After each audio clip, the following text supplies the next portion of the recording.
আজ তুলে নিলাম অনেক বড় বড় কাতলা। তবে আজকে কি এগুলো আমি একা বিক্রি করতে পারবো? তো চলুন দেখা যাক আজকের ভিডিও।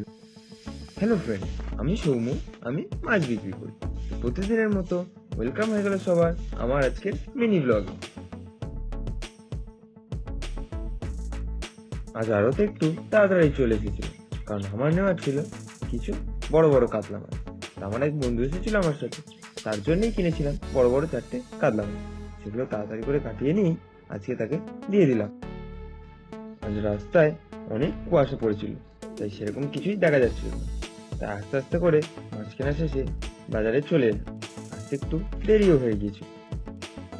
আজ দোকানে ছিল বড় বড় রুই কাতলা মাছ, ফ্রেশ চিংড়ি মাছ এবং আমুদি মাছ এবং ভোলা মাছ। আজ না জানি কি হয়েছিল, সবাই এসে ঝড়ের গতিতে ভোলা মাছ এবং কাতলা মাছ নিয়ে চলে গেল।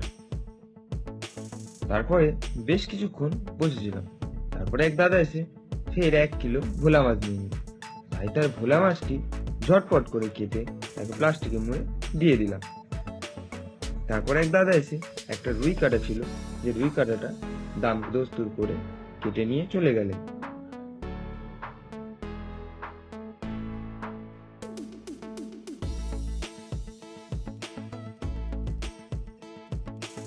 তারপর একটু চা খেতে খেতে বসেই ছিলাম, একজন দাদু এসে বললো আমুদি মাছ দিতে। তাই তাকে 500 আমুদি মাছ দিয়ে দিলাম।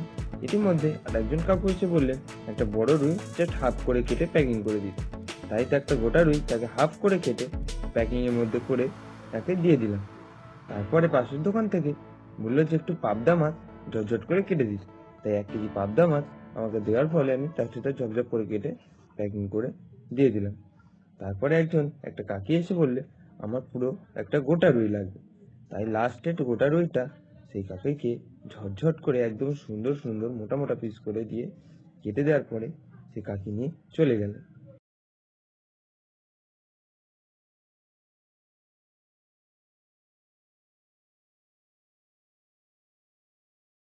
আজকে শেষের মাছটি কেটে তারপরে আমি উঠে গেলাম। উঠে যাওয়ার পরে আজকে দোকানদারি এখানেই শেষ করি। দেখা হচ্ছে বন্ধুরা আবার একটি নতুন মিনি ব্লগ। ততক্ষণের জন্য টাটা।